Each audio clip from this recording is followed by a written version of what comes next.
Likulli nabiyyin da'watun mustajabah. Setiap nabi punya doa makbul.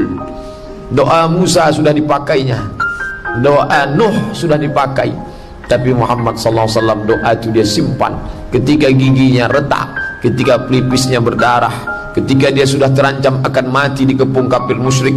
Berteriak sahabat yang menjaga keliling, "Ya Rasulullah, inilah masanya, doa kepada Allah supaya turun hukuman." Kata Nabi, "Tidak, biarlah ku simpan ini satu doanya." Untuk apa? Syafa'atan li ummati yaumal qiyamah. Begitu sayangnya Nabi itu ke kita. Dia tak tahu kita, dia tak jumpa kita, tapi dia katakan, ku simpan ini untuk umatku yang akan datang 1437 tahun yang akan datang. Syafa'atan li ummati yaumal qiyamah. Apa yang kita buat untuk Muhammad sallallahu alaihi wasallam hari ini?